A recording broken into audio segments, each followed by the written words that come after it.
Bismillahirrahmanirrahim. Assalamualaikum warahmatullahi wabarakatuh. Perkenalkan, nama saya Muhammad Imran Jiyadi dari Prodi Pendidikan Agama Islam, Fakultas Tarbiyah dan Keguruan, Institut Agama Islam Asadiah Sengkang. Di sini saya diamanahkan tentang konsep dasar perubahan sosial.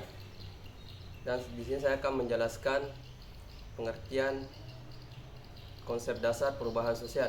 Yang pertama, banyak pengertian yang menjelaskan tentang bagaimana perubahan sosial tersebut terjadi dalam masyarakat.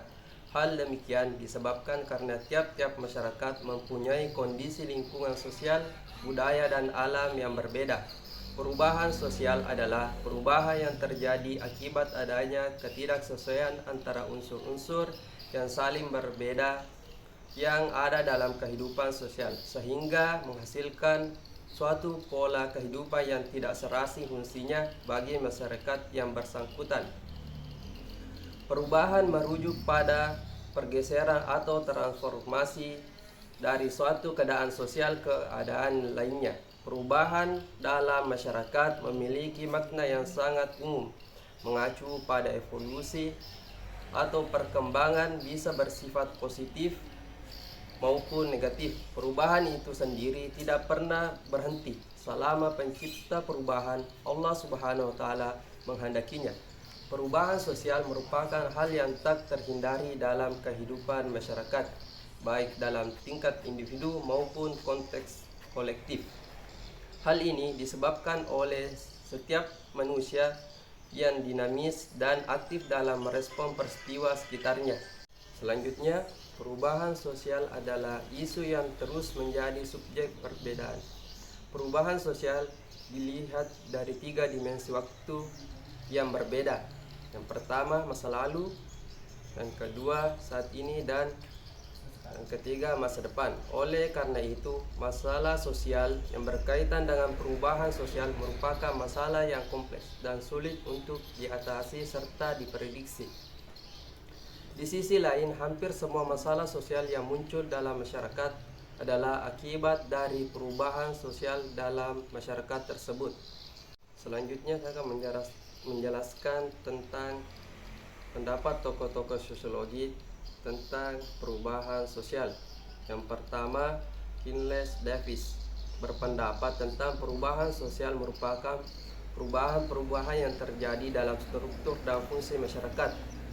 Menurutnya, timbul perorganisasian buruh dalam masyarakat kapitalis telah menyebabkan perubahan dalam hubungan antara buruh dengan majikan.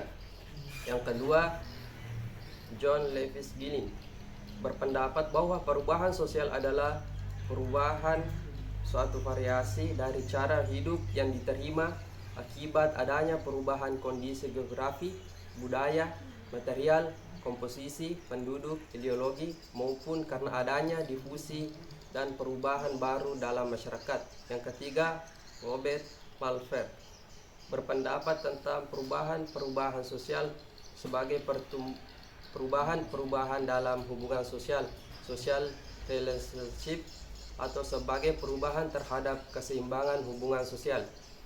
Yang keempat, Selo Sodemarjan berpendapat bahwa perubahan sosial adalah perubahan pada lembaga-lembaga kemasyarakatan dalam suatu masyarakat yang mempengaruhi sistem sosialnya, termasuk dalamnya dinilai sikap dan pola perilaku di antara kelompok-kelompok dalam masyarakat. Selanjutnya, saya akan menjelaskan tentang teori-teori perubahan sosial. Yang pertama, teori evolusi. Teori ini berbagi atas teori evolusi unilinear dan multilinear. Teori evolusi unilinear beranggapan bahwa perubahan sosial memiliki arah tetap serta tahapan yang sama.